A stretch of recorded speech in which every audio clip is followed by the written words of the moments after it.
Ciao. Ciao. Well, we came over from the hotel to Venice. It's a shuttle, and he just dropped us off. We've never done this before. We've always driven here and parked or taken a water taxi. So we're going to walk to St. Mark's and go eat somewhere and bring it all to you. Well, and actually, to backtrack a little bit, this is our last night in Italy, and we leave tomorrow.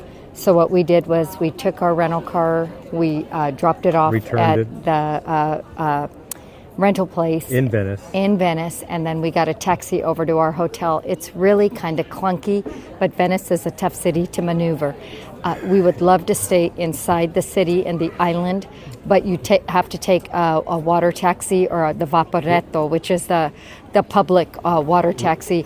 And with all of our bags and all of our purchases, with the amount it's a of nightmare. Luggage we have, it would have been a night for one night. Well, maybe what we'll do is in the future stay at our place, kind of get into a smaller suitcase, and then just come over and then see the city. But we thought we'd have our last dinner here in Italy in the city, so we're going to go by St. Mark's Square. We're probably not going to do all the things we want to show you, but we're going to show you a few of the things that will be fun to see, and then we'll head back to our hotel tonight. Ciao. Ciao. Okay, so here's where we essentially got dropped off by our hotel shuttle, and the drop-off point was right there on the other side of the boats where the cars are.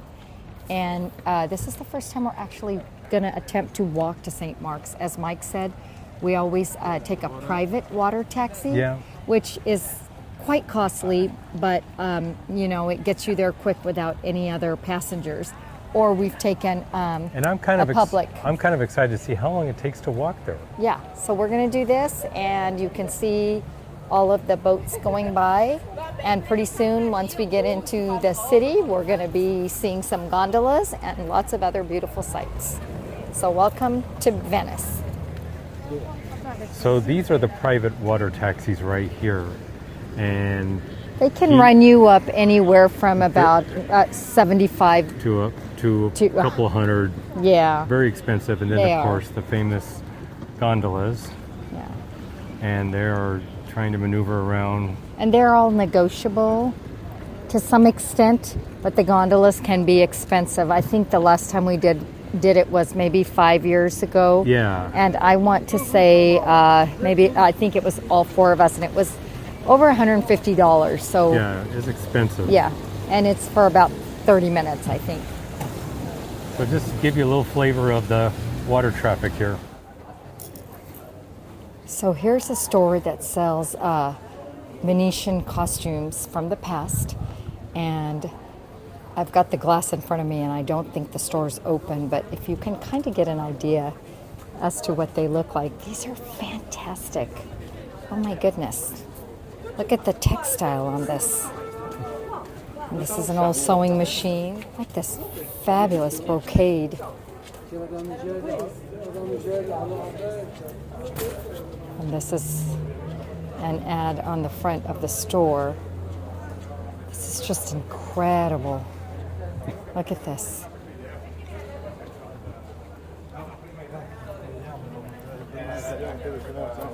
I know it's kind of hard to see with the glare. And then here's one for a younger person, maybe a child. I just love this. I haven't seen this before. How fabulous. Okay, so walking along, you can't help but notice how the Arab influence is evident in the architecture of Venice. It's mixed with Arab and Byzantine architectural elements, and the use of stone and grill works on some of the windows, like this first window here, are all Arab influenced, if I can get that out right, is what you're seeing here. And it is just gorgeous. Everywhere. And it gives Venice its very interesting and amazing style that is just unique to this city. And here, just lazily parked on a beautiful, beautiful afternoon, is a Venetian gondola. And I have read before that there are very few that are still left. And there is a really, really interesting a history that goes in making and producing these. They are all handmade, if I'm correct. Right, Mike? Yes, you are right. They're all handmade in the city, and the artisans that work on these, they're very limited. So you can imagine the expense and the use of materials that go into this.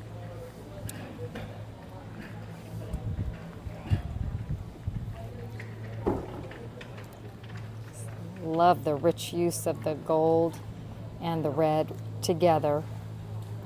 And of course the By the way, they're emblem crafted of the city. from 280 pieces of 8 different types of wood. Wow, that is amazing. Okay, so we found this store walking along, and of course they have big, huge rhinoceros masks, and they've got the typical Venetian masks. These are all handmade and hand painted, and they have all sorts of sizes and really extravagant ones, like the calf's head and the horse's head. Right and there.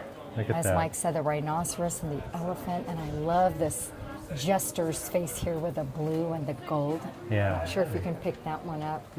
It's really amazing. And then right through the doorway, they're not crazy about videotaping. but let's see if we can kind of get this one inside. Yeah. Look how amazing Look is at all this. those. I mean, they're just. And we bought these masks before as a family. We did spend a little bit of money and tried to buy some good quality ones. So we have them at home. I don't think we've ever really used them. But the name of the shop is La Moretta. La Moretta. Historical costume for sale and rent. So look at this one right over here. How amazing is this one? From head to toe. Look at that. Look at this one. That is something else. And look at the wig here. Like the old powdered wig style. I mean, this is so I characteristic tell you, of Venice. if you wanted to dress up for Halloween, And actually, this they would be have a the- party that every year, right? yes, during a carnival, That's right, Carnivale, Carnival. which is during Fat Tuesday. Yeah. And everyone dresses up, and it's a big thing in the city, and it'd be a fun thing to come and see. And look at this orange feathered headdress. That is Look at that. pretty fabulous.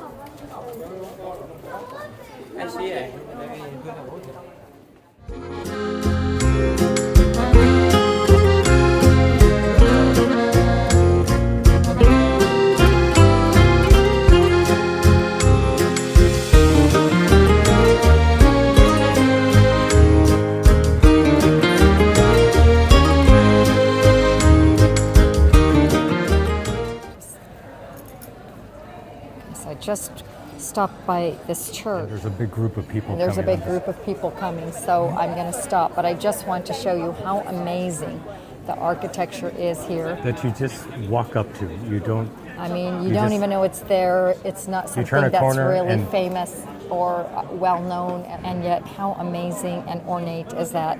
And of course, with the birds and the bell ringing. And of course, the Murano glass is everywhere, and it's used for everything. Here are some vases and larger vases and glasses, glassware, barware, used in jewelry, and wine stoppers. I mean, this is the land of Murano glass, so you've even got Murano glass flowers here, found everywhere, beautiful and colorful, and manufactured right here. This is Santa Maria Gloriosa. Glorioso The Frati. glory of Saint Mary, it sounds like. Yeah, of the friars, I think. Wow, I mean, I can't even grasp this. And I'm standing right in front of it. It is truly And this is one of the nice things about walking instead of taking the water taxi is that you will never run see into stuff any like of this. And then right next to it is, of course, the gondola. And look at this amazing balcony here. Yeah, they're just all over. It's incredible. So here's a different type of the Murano glass, and you can tell this is a little bit more elevated from the one we saw. It seems a little bit more upscale. The quality is probably better. But this is a beautiful little shop, and this is a Venetian chandelier too. Those are just darling. And here's one in the back. Absolutely love these, and the colors and the style. Fun gondola kits. Yeah. For 30 euros, and they range from 30 on up, and these are pretty amazing. Big ships, big sailing ships. I mean, it's all part of the history of this area. You know, they've got some books on the Vaporetto. Which is water taxi. These are some Venetian strudels. Look at the chocolate chip cookies to the right. Your These, Gino would have just gone almond nuts here. snacks, meringue.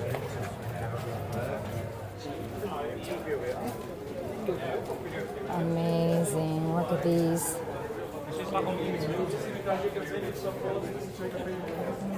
Oh, and I love marzipan treats. How delightful.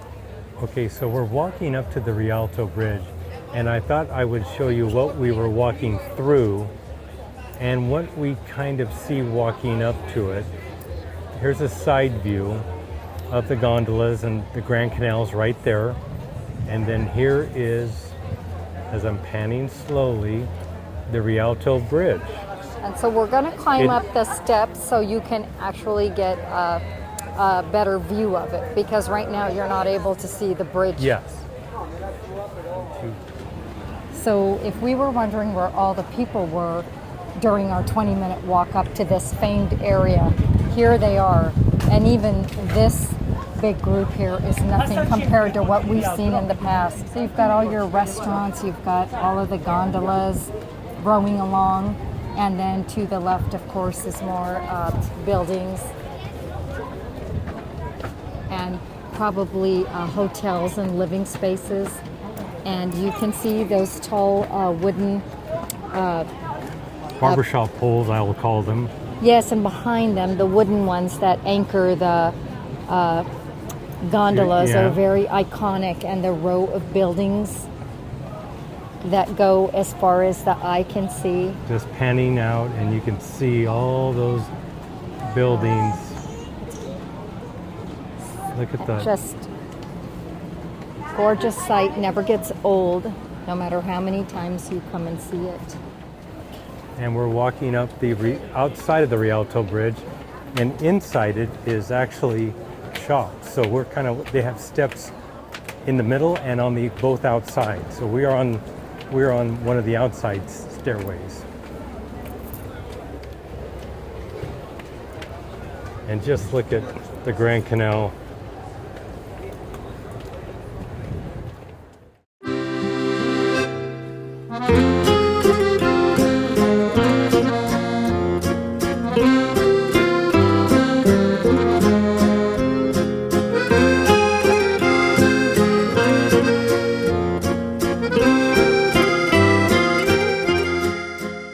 Okay, so the Rialto Bridge is actually one of the oldest bridges across the Grand Canal, and it was built in 1588 and 1591, and it's famous for its single high arch designed to accommodate galleys. So the bridge features rows of shops on its inclined ramps, a high traffic central stairway, and two narrower side stairways. And here are the shops that Rahini was talking about. And I'm looking to my left. And you can see it in relationship. I'll just pan around. That's where we were standing right there. And then here's the shops looking down.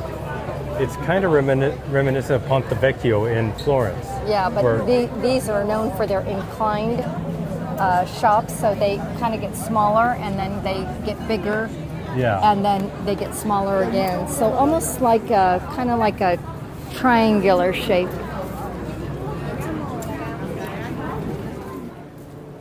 So this is one of the things that I love about Venice when you're walking along these side streets, and I want to give you this feel. I wish you can get the vibe, especially at night, because a lot of times we've come at night, and when it's dark and you're walking along these streets, it has a very eerie feel to it, and I just love the vibe that you get here. During the day, it's kind of hard to tell, but you can picture what it would look like if you were here at night and you were walking by yourself, especially if it was stormy. And we've been here during all of that. Aqua Alta, which is high tide. For sure.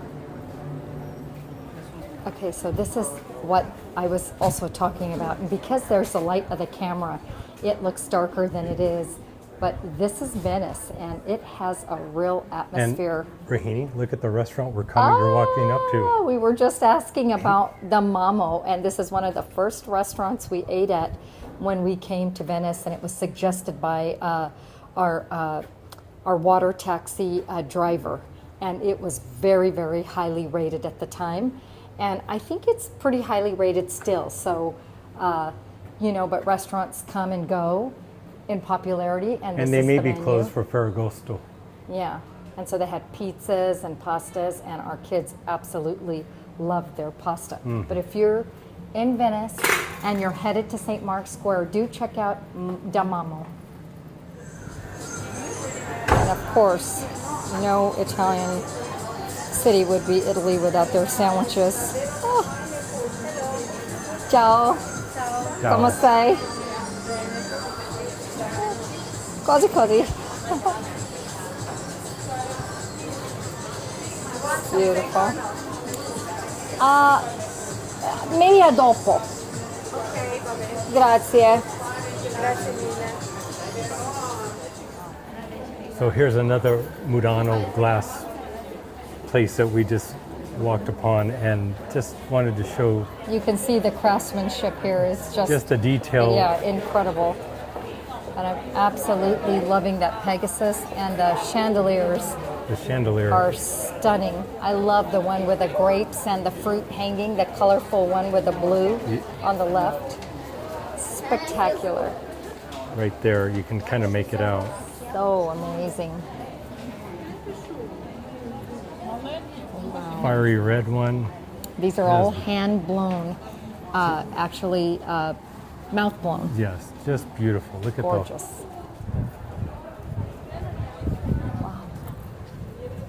And here is Piazza San Marco. And we'll walk to the front of the church. We kind of came out on the side. And I don't believe we've ever been on this backside of the church, Mike. No, we've never seen it from this angle. This is a beautiful, beautiful angle. Look at each of those intricate details and all of the different saints. Yeah, like up here, The bell tower. which is iconic symbol. Okay, so this is actually the Campanile. This is 98.6 meters tall. So I'm not sure how that translates to feet, but it's the bell tower in Venice's Piazza San Marco, and it originally in the 12th century was used as a lighthouse and belfry. So the current structure is a reconstruction, and it was completed in 1912. But visitors can actually climb up there and then get panoramic views of the city. So if you haven't done that, that might be something really neat to try. I bet you can see forever.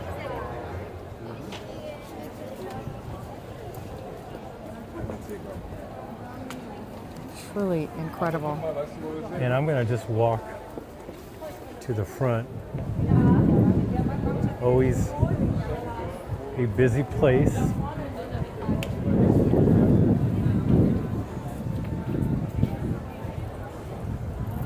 And here is the front. And I'll just pan out.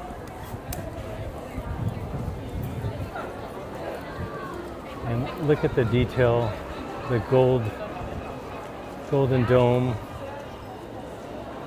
intricate detail of, it's just truly truly amazing. This alley is a very, very classic Venetian street.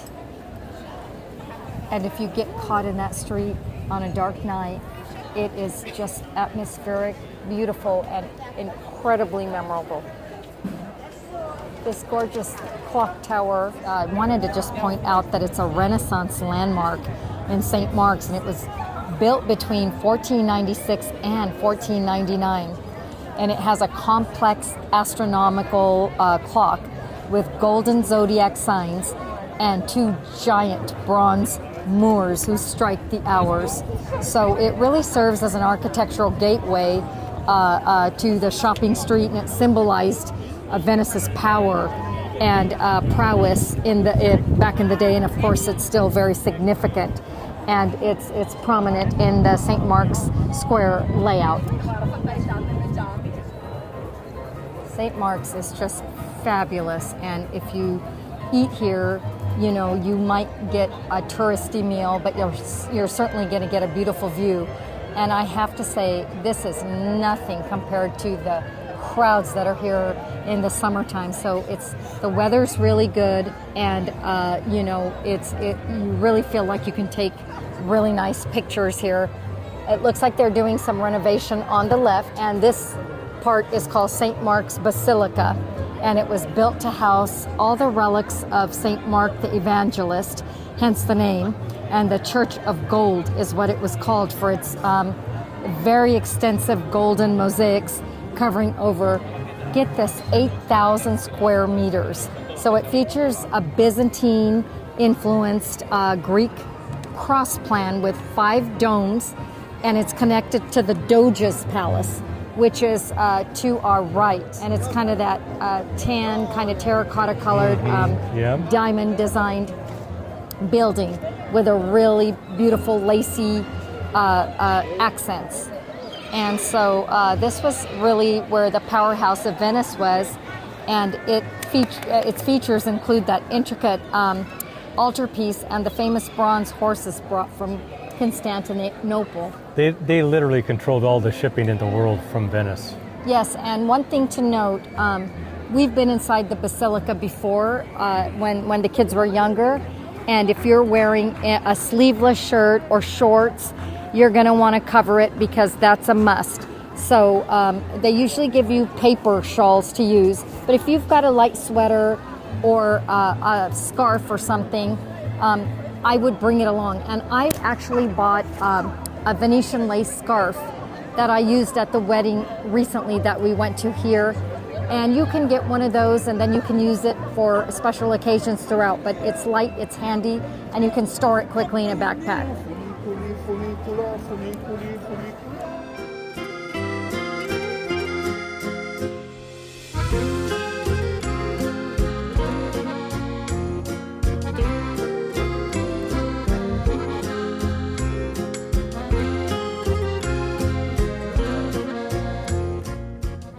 And here's a little bit more of the square and the other side that you can see when we were filming the Basilica and the Doge's Palace, which is on our left here. We're a little closer now, so you can...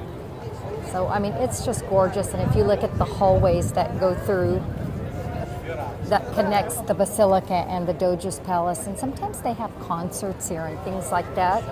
And I know one year, it's been so long, I can't remember, way before we ever started filming, I think we slipped into one of these and there was an orchestra playing, and we watched it for a little while until the kids got impatient. And of course the symbol of Venice. Yes, and you can see the balcony to the left when the mayor of the city probably came out and spoke to the people at the time. Okay, so right above there is the balcony, or loggia, of the Doge's Palace, and it was built between 1531 and 1538. And across the way, directly in front, is the Lion of St. Mark. And the Doge is actually the highest ruler and official of the Republic of Venice for over 1,000 years. So I guess it would be like the president of the city, maybe? I think so. I think that's a very good That's what I would call it. analogy. And that's where the real power was essentially lived and ruled the city. Yeah. The first Doge was actually elected in the late 7th or early 8th century. So wow, this goes back a long ways. So we're gonna go eat. We are not gonna eat here in St. Mark's Square, just because I think it is way overpriced. It's absolutely overpriced. And when our kids were little and we came with them, we had to, because they're hungry and they don't want to walk around anymore. And so a slice of pizza or a pizza pie will probably cost you around 30 euros, and that's ridiculous. Just it's not worth it. Skip this and get out of it. Just walk another 5 minutes and you'll find. And if you absolutely feel like you have to, then maybe get yourself some kind of a drink or a spritz or and just espresso, sit and then take it all in. Sit here and take it in. But it'll be a $10. It'll be a $10, $15 drink for sure. But if you want to experience St. Mark's and you want to eat here and you want to hear the bell ringing and you want to take in all that surrounds you, that's the way to do it. But we're heading out. We found a place that we think we're going to like.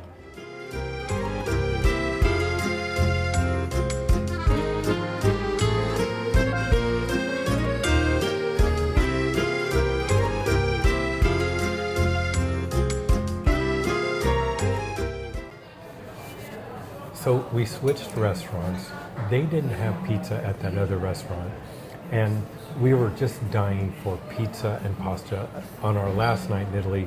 We wanted the whole experience here in Venice. So we left, paid for our Coke, and found a place that has pizza, pasta, and our server's really nice. Her name is Michela, and I'm Michele. So there's a little bit of just the last letter, and she's really nice and sweet, and we'll get the menu to you.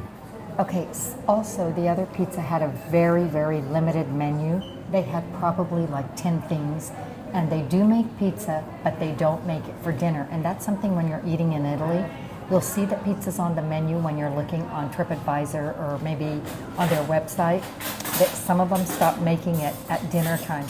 So be aware of that and call ahead and find out.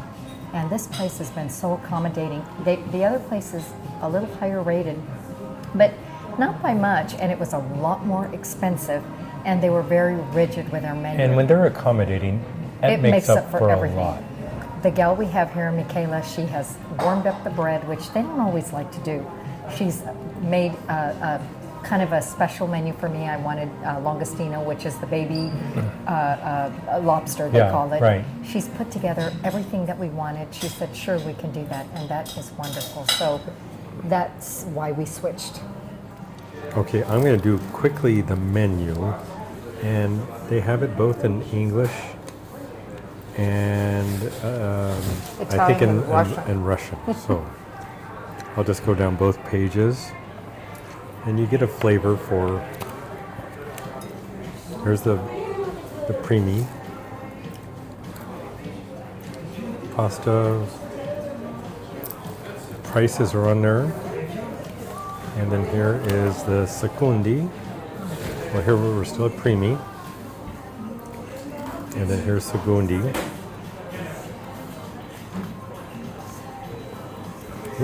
And the side dishes. And the ensaladas.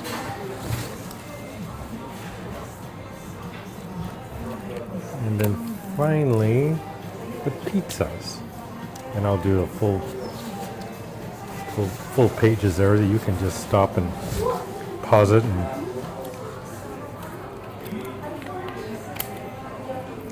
And of course, drinks. Can't come to Italy without a drink in your hand. And there it is. Here is the pizza. Pizza. And here's the salad. And these people said, record away, put us on YouTube, do whatever you want. It's good for them. So we got a pizza fungi, con fungi. So Margherita, which is cheese, con fungi, which is with mushrooms. Cheese and mushrooms. How is that? So good. So nice and cheesy. You can still taste the tomatoes. The crust is a little soft. It's not crisp, but you can taste the mushrooms. And the bread is Fantastic. hot. Mike got his Moretti, I as you can got see. my Moretti. I And did the salad. I got a Prosecco, and we've got lots more food coming. So I think this night is going to turn into a good night. And note to self, if you walk into a restaurant and you don't like what you see, it's perfectly okay It to is. leave. It and is. we Just- paid for whatever drinks that we didn't finish, and we were very nice about it. And they were very, very They understanding. were understanding. So just leave and find another place, especially in a busy touristy place like this. Yes. Well, I've been eating my pizza because I didn't want it to get cold because it was so good and I wanted to get a few bites in. And you can see how fast we went through it. It's absolutely delightful, and fresh mozzarella here makes all the difference. You know, our mozzarella is a little different. Their mozzarella is just runny and just covers the entire cheese. The crust is a little bit softer, but fantastic. It takes nothing away from the pizza.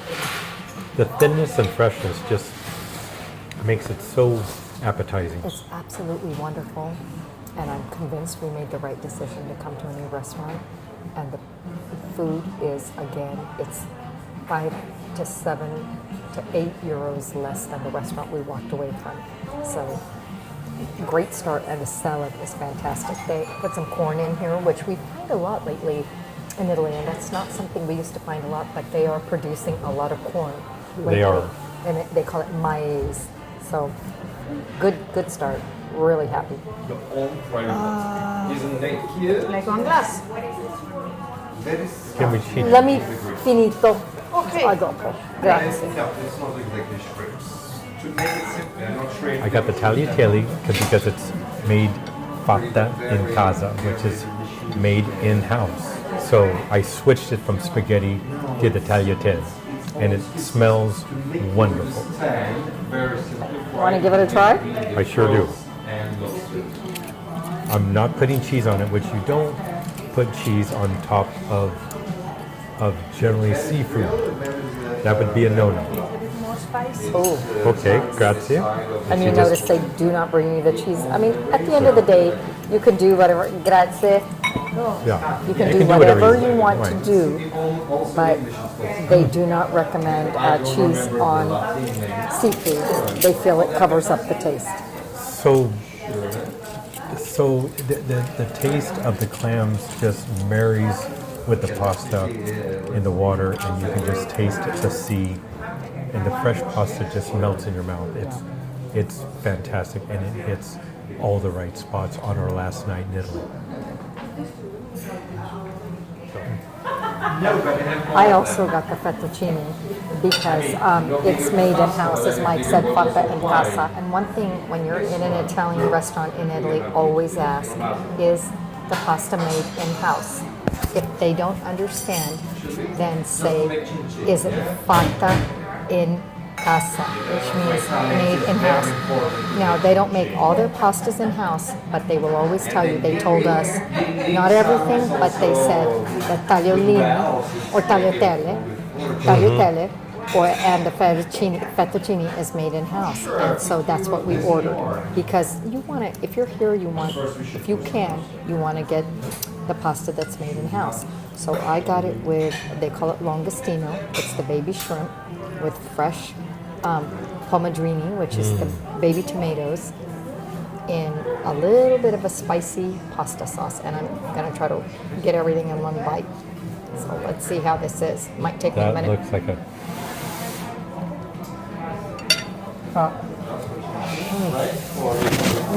I bet you that tastes just like Venice. This is heaven. The tomato sauce is just, I love the way it's so lightly tossed into the sauce, and you can see it all on top. This is my favorite. And when you're in Venice, you must always get fresh fish because they're getting it from the lagoon Right. out of the water. And No that's kidding. something whenever we come and eat it here, we never get anything but the fish. It is fantastic. It's a winner. It's okay, so we have met so many people in this restaurant that we've had our share of prosecco, and the dessert just came. And they just told And us they can make espresso martini, so salute. And we still got to walk back to where we can grab a taxi or a shuttle or something. Okay, a little information. So we're staying outside of Venice. By the airport. We have never done that in our life. The whole time, we've always been in the island. And there's nothing wrong with our hotel, but I don't like it. I'm used to staying in Venice or driving to the hotel from our apartment. So it's one of those things, you experience everything when you're traveling. But we just got our desserts, and we have our drinks, and we want to show you our desserts. They look amazing. We're having a wonderful time. We've met a ton of people. We've been here for almost 2 hours. I actually got a chocolate secure, which is from Secre. Okay, so we just ordered our desserts, and I think it's too chocolate heavy. I tried to discourage Mike from getting chocolate because he doesn't even like chocolate, but he got a soccer torte, which is actually Austrian. So I thought that was suspect from the get-go. I got profiterole, which, that's what they do. We had it in Rome, and I love it. So we're going to try that out for you and let you know. I'm going to try my profiteroles. I mean, this just doesn't excite me. I'm sorry. It looks like a bunch of chocolate gunk, personally. And it looks like this on the spoon. Oops, and it fell on Mike's. Everything here has been fantastic, but this dessert is not talking to me. It just looks like it's been in a refrigerator.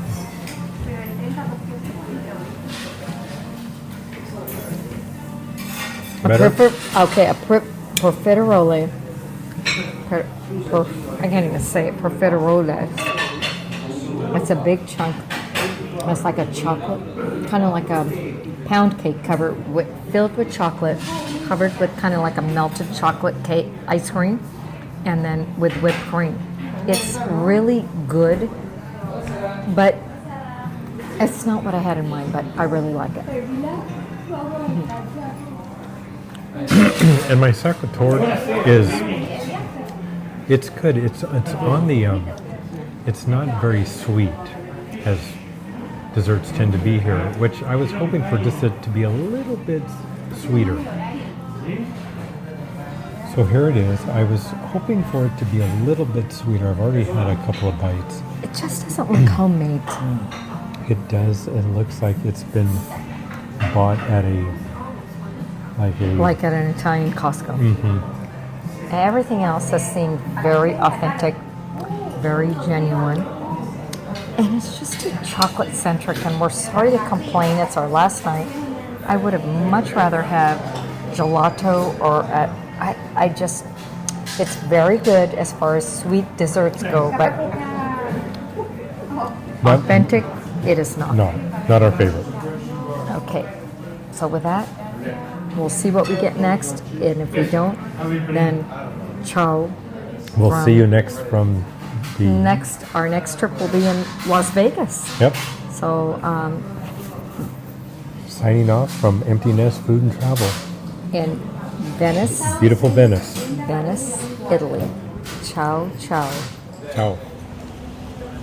Look at the Rialto Bridge on my right, and this is Venice at night. We've been here all evening. We've had a wonderful meal, and we're going to sign out. It's our very last night. And we always think we don't need to come to Venice. We've come to Venice a bunch of times. Venice is Venice, and yet we're here tonight. Yeah. It's so beautiful, and we're so happy to be here. So from our last night, from the Rialto Bridge, the historic bridge in Venice, buonanotte, ciao, a dopo. Ciao. Empty Nest Travel, Mike and Rohini. Ciao, ciao. Like and subscribe. Buonanotte from Venice. Buonanotte. Beautiful Italy. Rialto Bridge. Iconic sounds. Views, Last night in Italy. restaurants.